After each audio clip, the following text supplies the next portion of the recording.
जिंदगी में जहर हमरा घोरे के परतंगे देहिया पिया बातर दिलवा तोरे तरह म्यूजिक बाय लोकेश निराला। तोरे तरह तोरे भोलेनाथ रिकॉर्डिंग स्टूडियो बानावर बिशुनगंज। हे गे नहीं हालौ पाता मुहवा मोरे के परतंगे हालौ ना पाता मुहवा मोरे के परतंगे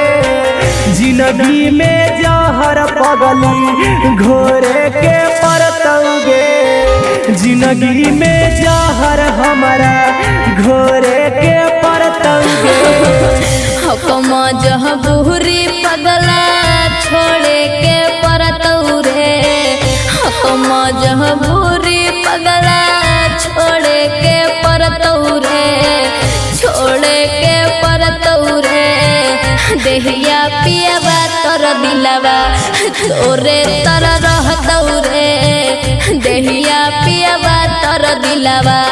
तोरे तर रहतौरे तोरे तर रहतौरे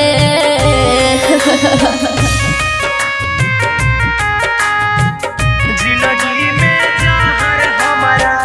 घोरे के परतंगे देहिया पियावा तर दिलवा तोरे तर रहतौरे तोरे तर रहतौरे हे गे कहीं कला सावा में कहीं हन पढ़ाई गे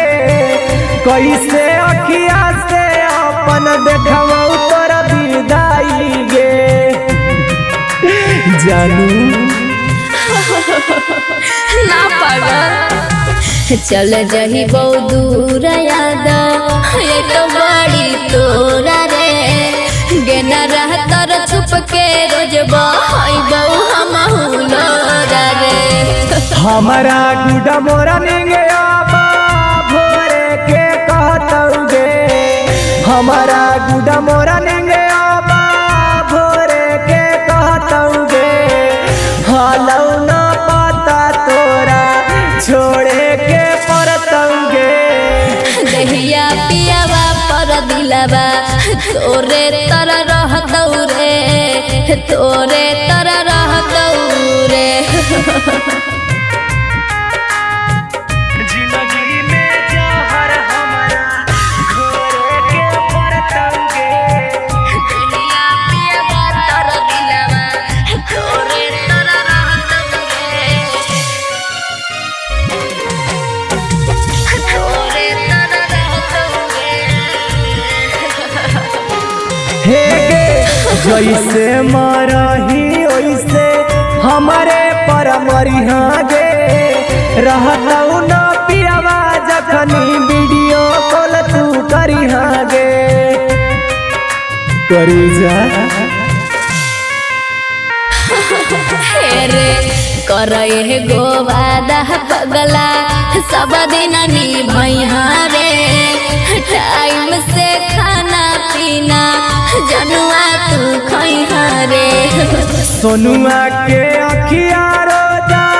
लोरे से भरतौगे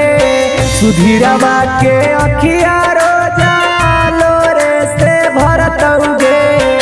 हालौ ना पता मुहमा मोड़े के परतौगे देहिया पियावा पर दिलवा तोरे तर